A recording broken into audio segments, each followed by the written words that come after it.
जय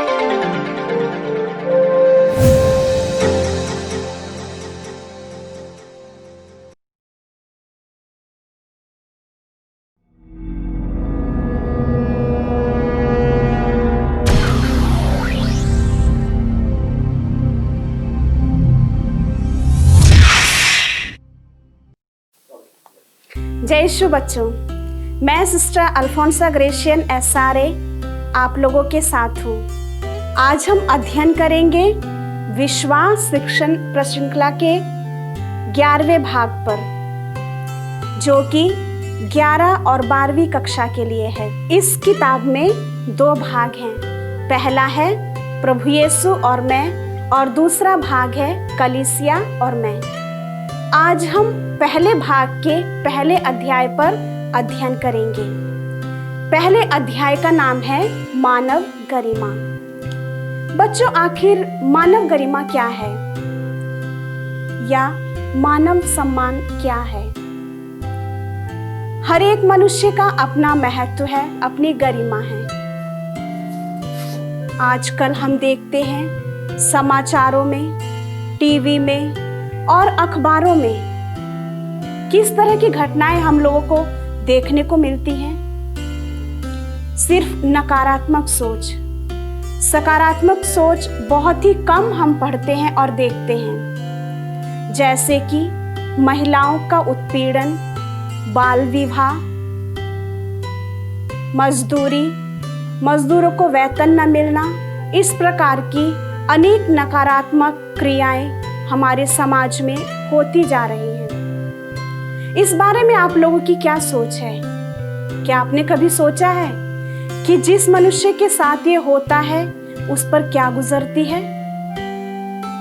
आज मानव ने अब मानव गरिमा का बिल्कुल बोध ही खो दिया है। वह सिर्फ स्वयं का भला सोचता है, दूसरों का नहीं। समाज में, टीवी में, अखबारों में केवल महिलाओं का उत्पीड़न होता है। बलात्कार, बेरोजगारी, ये सब समस्याएं, बुराइयां हमारे समाज को गंदा बना रही हैं, यानी कि बुराइयों को जन्म दे रही हैं। तो बच्चों, हमारे इस अध्याय का पहला बिंदु है मानव सृष्टि का मुकुट। स्वर्ग और पृथ्वी के सृजनहार ईश्वर ने मनुष्य की सृष्टि अपने ही रूप में की। उसे सारी सृष्टि का मुकुट बनाया और अन्य वस्तुओं की सृष्टि ईश्वर ने उसकी सेवा हेतु की, ताकि उनकी सहायता से मनुष्य इस सृष्टि को पूर्णता प्रदान कर सके। पिता ईश्वर पवित्र ग्रंथ में 4 चीजों को दर्शाते हैं। पहला है ईश्वर का प्रतिरूप। ईश्वर ने कहा, हम मनुष्य को अपना प्रतिरूप बनाए, वह हमारे सदृश्य हो। वह समुद्र की मछलियों, आकाश के पक्षियों, घरेलू जंतुओं और जंगली जानवरों और जमीन पर रेंगने वाले सभी जीव जंतुओं पर शासन करे। और दूसरा है, ईश्वर ने उसे क्या पदवी प्रदान की। पवित्र बाइबल हमसे कहती है, ईश्वर ने मनुष्य को स्वर्गदूतों से कुछ ही छोटा बनाया। और तीसरा है मान मर्यादा। पिता ईश्वर ने मनुष्य को सृष्टि का मुकुट प्रदान किया, यानी कि उसे सम्मान दिया। और चौथा और आखिरी है अधिकार। पिता ईश्वर ने सारी सृष्टि पर मनुष्य को अधिकार दिया और सभी चीजों को उसके पैरों तले डाल दिया। तो हमारे इस अध्याय का दूसरा बिंदु है ईश्वर का प्रतिरूप। प्यारे बच्चों, मानव पूर्ण रूप से ईश्वर का प्रतिरूप है। ईश्वर ने अपने ही रूप में मनुष्य की सृष्टि की है। उसे बुद्धि और ज्ञान प्रदान किया, ताकि उसकी सहायता से मनुष्य अनेक वस्तुओं का और खनिज पदार्थों का उत्पादन करे। मानव खेत में काम करता है ताकि हमारे खाने के लिए हमें अनाज उपलब्ध हो सके। कल कारखानों में, फैक्ट्रियों में और इत्यादि जगहों पर मनुष्य अपनी बल बुद्धि का प्रयोग करके अनेक चीजों का उत्पादन करता है। मानव प्रजनन शक्ति द्वारा मानव को जन्म देता है ताकि सृष्टि आगे बढ़ सके। और इस प्रकार से इतना ही नहीं, हम केवल यूं ही नहीं बनाए गए हैं, बल्कि हम एक दूसरे को प्यार करें, एक दूसरे के साथ रहें, उन्हें सहायता दें। इस प्रकार से जब हम दूसरों के साथ व्यवहार करते हैं तो ईश्वर की सृष्टि को हम बढ़ावा देते हैं। तीसरा बिंदु है प्रभु यीशु और मानव गरिमा। इसमें हम पढ़ते हैं कि प्रभु यीशु ने जब मनुष्य को बनाया तो उसे सारी सृष्टि पर अधिकार दिया, यानी कि स्वतंत्रता प्रदान की। लेकिन मनुष्य ने क्या किया? उस स्वतंत्रता का दुरुपयोग करते हुए पिता ईश्वर की आज्ञा का उल्लंघन किया और दूसरों के साथ, स्वयं के साथ, ईश्वर के साथ, सारी सृष्टि के साथ मानव ने वो संबंध खो दिया। यानी कि कृपापूर्ण जो जीवन ईश्वर ने मनुष्य को प्रदान किया था उसका सर्वनाश हो गया।